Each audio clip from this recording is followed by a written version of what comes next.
अस्सलामु अलैकुम सामईन इकराम। कल एक प्रेस कॉन्फ्रेंस सुनी जो पाकिस्तान पीपल्स पार्टी के रहनुमाओं की जानिब से थी। उस पर थोड़ी सी बात करना चाहते हैं कि देखें हम अमली तौर पर सियासत में क्या करते हैं और बातें बाहर आकर क्या करते हैं।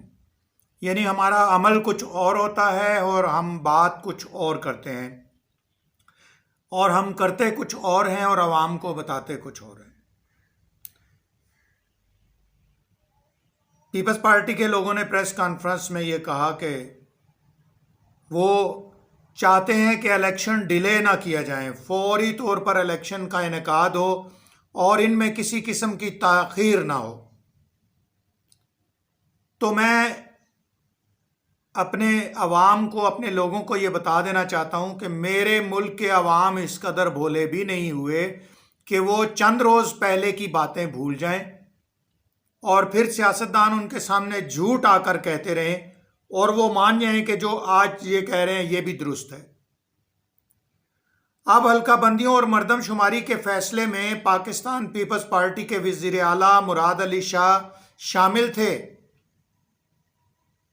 जो सीसीआई की मीटिंग थी उसमें मुराद अली शाह फैसलों में शामिल थे और मुराद अली शाह के दस्तखतों से नई मर्दमशुमारी और नई हल्का बंदियों के फैसलों की मंजूरी हुई और उस पर मुराद अली शाह साहब ने दस्तखत किए। मगर अफसोस की बात है, कल वो प्रेस कॉन्फ्रेंस में बैठे हुए किस डिटाई के साथ कह रहे थे कि वो जनाब आला बस इलेक्शन जो है ये डिले नहीं होने चाहिए। बस ये हाल है बस मेरे इस मुल्क की सियासत का।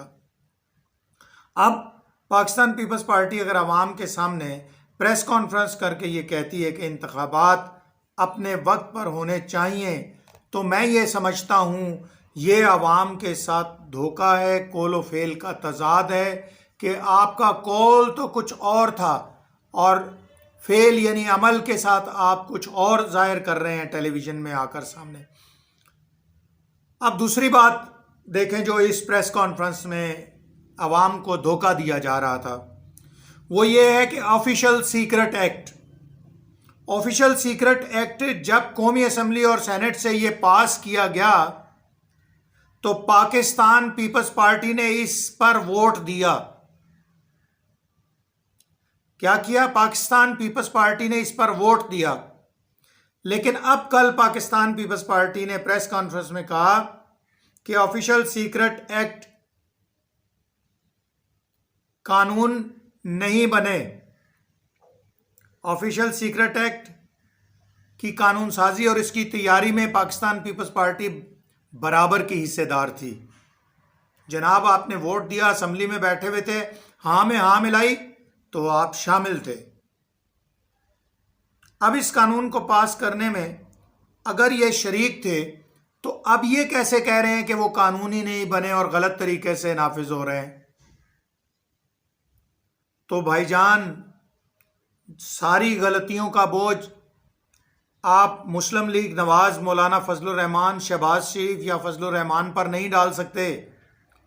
जो गलतियां हुई होंगी उनमें आप भी बराबर के शरीक हैं।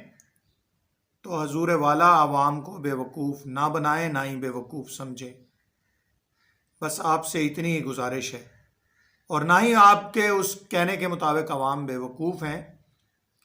बहरहाल ये तो मैं अपनी आवाम को अवेयरनेस देने के लिए बता रहा था कि देखें ये करते क्या हैं और कहते क्या हैं।